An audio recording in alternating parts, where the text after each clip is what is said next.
Hello, I am Anthony Martin. I am the founder and CEO of the Anthony Martin Foundation. In support of the Tony Martin Award, I am going to share with you excerpts from the biography of Tony Martin entitled In Service to the Filipinos, a Canadian's 36 Years of Triumph and Downfall in the Philippines. To save time, I am only going to speak for 15 minutes. So I am going to answer the question, why is VICTO's highest leadership award named after a man who was removed from VICTO in 1981? So Tony Martin was removed for the following reasons. Number 1, misappropriation of funds. Number 2, nepotism. Tony Martin appointed his wife to run the catering services of VICTO. Number 3, Tony Martin worked for the Marcos administration. While CEO of VICTO and president of NATCO, Tony Martin accepted a job at the Department of Interior and Local Governments in Manila. Some of the VICTO staff and board members had anti-government feelings. Number 4, Tony Martin constructed a training center in Cebu City for VICTO without formal approval from VICTO. So, in addition to these accusations, Tony Martin made a series of mistakes in running VICTO, both personal and managerial. Number 1, Tony Martin was too trusting with people. He was too informal with his duties as VICTO CEO. His disregard for formal procedures such as disbursement of funds. He was too eager and too anxious to help Filipinos that he left record keeping to the last minute. Number 2, he treated VICTO like he treated Scarborough Missions.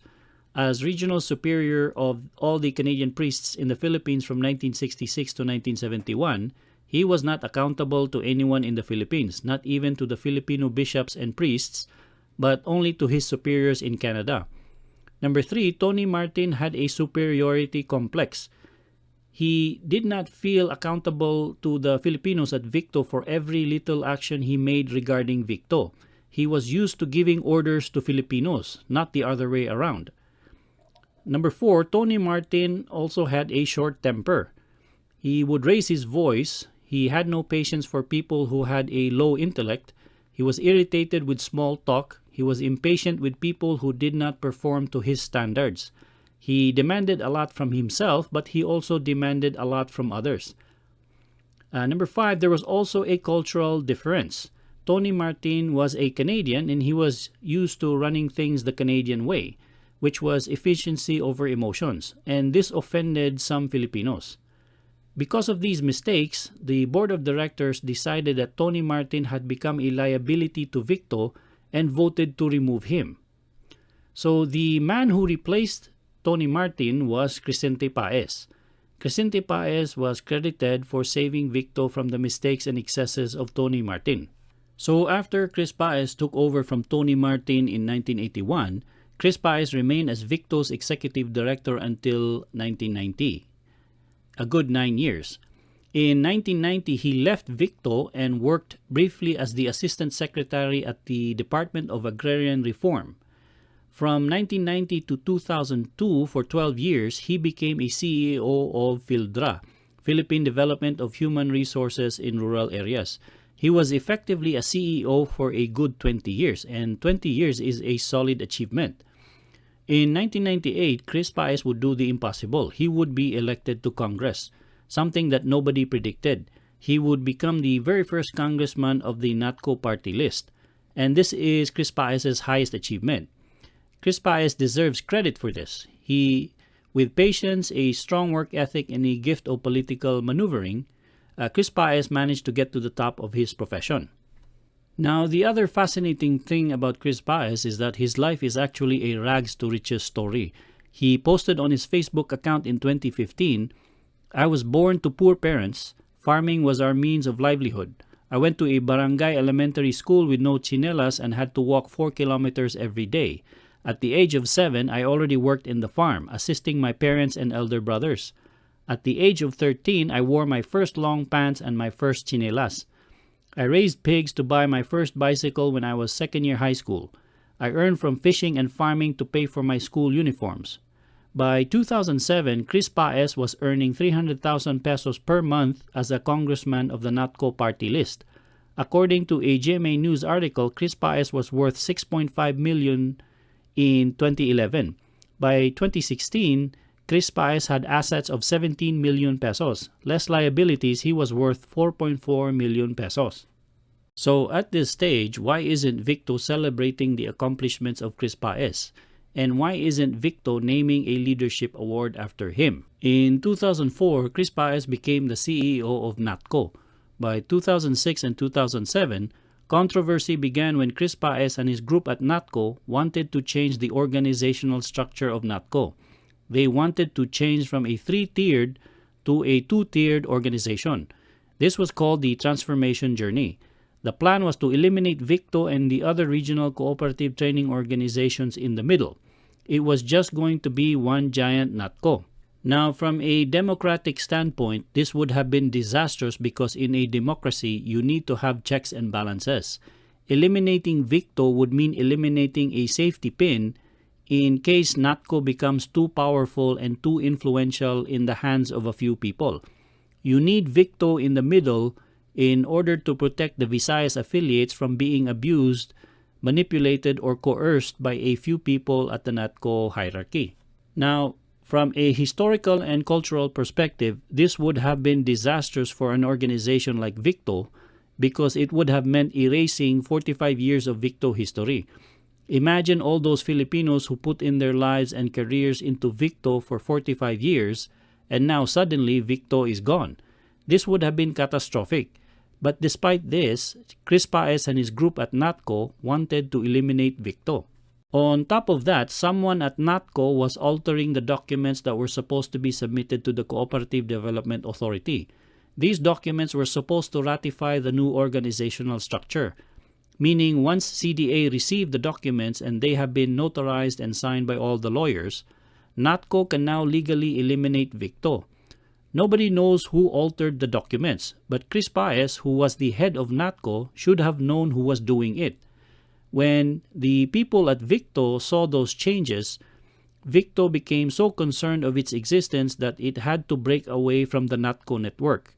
So after 30 years, the VICTO and NATCO that Tony Martin created and united in the 1970s finally broke off from each other, thanks in part to Chris Paez. But Chris Paez did not accept this new reality. Instead of doing everything he can to keep VICTO in the NATCO network, he decides to recruit credit unions away from VICTO to come to NATCO's side. He wanted to divide VICTO and weaken VICTO. A leader is supposed to unite, not divide. Lee Kuan Yew, as Prime Minister of Singapore during its formative years, had below him Malays, Indians, and Chinese ethnic groups. Despite the tensions, Lee Kuan Yew managed to bring these 3 very different groups under his authority and managed to create the modern-day Singapore. Chris Paez is not Lee Kuan Yew. Chris Paez destroyed the unity of NATCO.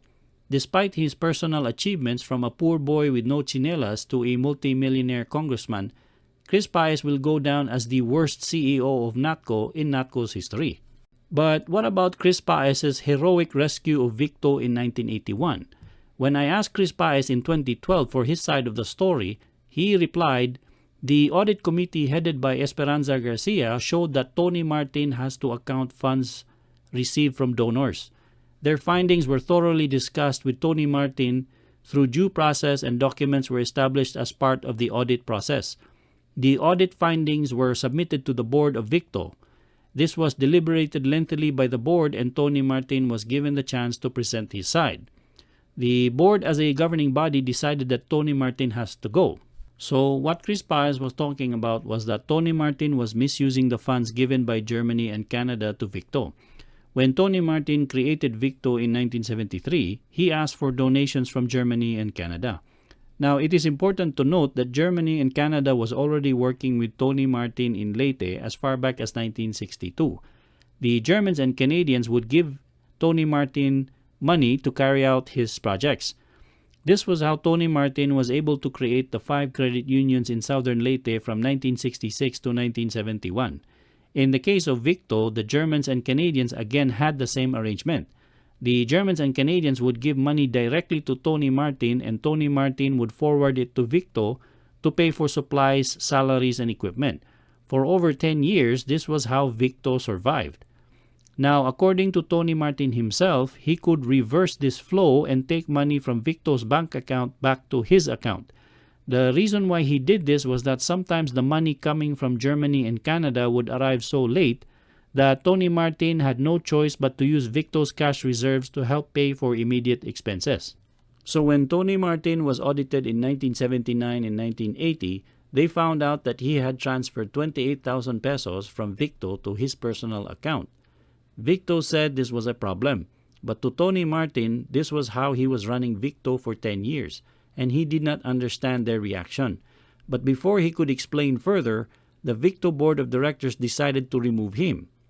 When I asked another longtime VICTO employee, Franco Baricuatro, for his side of the story, his response was, "I honestly believe that the findings against Tony Martin was grossly unfounded. He may have had some blunders, but he never had the chance to clear himself. That I know of." The tragedy of 1981 is that the VICTO board of directors decided to publicly humiliate Tony Martin by announcing to the VICTO General Assembly in 1982 that they had removed Tony Martin completely from the VICTO and NATCO network. This is what destroyed Tony Martin's career. Why did they not sit down in private and settle the issue behind closed doors? What was their agenda that they had to remove Tony Martin so quickly? And where was Chris Paez in all of this? He was the Assistant Executive Director of VICTO. I cannot find any document, letter, memo, phone call, or even a person who would come forward and claim that Chris Paez did everything he could to protect Tony Martin.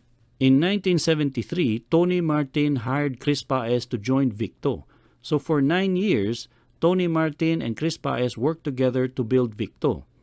Tony Martin promoted Chris Paez to be his assistant at VICTO because Chris Paez was the most capable and talented trainer in VICTO. So when Tony Martin was in Manila working for the Department of Interior and local governments, he trusted Chris Paez to help him run VICTO in Cebu. But my suspicion is that Chris Paez betrayed that trust. He went behind Tony Martin's back, went straight to the board of directors, and encouraged them to remove Tony Martin. Now, it is very important to note that Chris Paez, some of the staff of VICTO, and the board of directors did not do anything illegal to remove Tony Martin. Their job was to protect VICTO. But why did they publicly humiliate Tony Martin? Why were they so eager to destroy his career? So some people will say, so what if Chris Paez got into a conflict with Tony Martin at VICTO? Big deal. Conflicts in organizations are normal. Leadership changes are inevitable.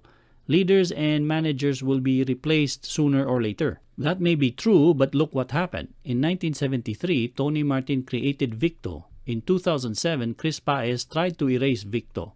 Between 1973 to 1981, Tony Martin brought the credit unions in the Visayas under VICTO's name.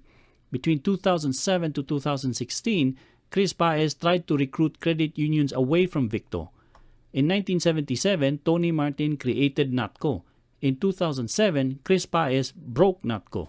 When I researched about why Tony Martin was removed from VICTO in 1981, one reporter asked me, "Nganong mo balik pa man ka na? Dugay naman na nahitabo."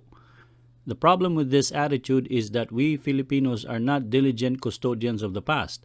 VICTO has to preserve this story because my greatest fear is that another Chris Paez will come along in the future and divide VICTO. How can we Filipinos progress if we keep dividing ourselves? Lee Kuan Yew once famously said, "In politics, you've got to fight for what you have. If you lose what you have, you become like the Philippines." What Lee Kuan Yew is saying here is that we have to fight to keep VICTO united. If we lose that fight, we will end up losing VICTO. So when people ask, what is the value of the Tony Martin Award? What is so special about it? How is this Canadian relevant to us Filipinos? There are now 950,000 Filipinos in Canada. Every year, 30,000 Filipinos immigrate to Canada. They consider the Philippines a failure because they don't see a future for themselves and their children in the Philippines. But in 1976, there was a Canadian who believed in the Philippines. In 1976, Tony Martin became a Filipino citizen. He did this so that the Philippine government could no longer deport him back to Canada. In order to stay with VICTO and NATCO, he had to stay in the Philippines. When martial law was declared in 1972, and when the country was in economic decline, Tony Martin did not run away back to Canada. Tony Martin did not hide behind a typewriter somewhere safe and comfortable in Canada talking about social justice in the Philippines. He was right in the middle of the country, in Leyte, in Cebu, Bohol, Negros, and in Manila, working with Filipinos to fight social injustice.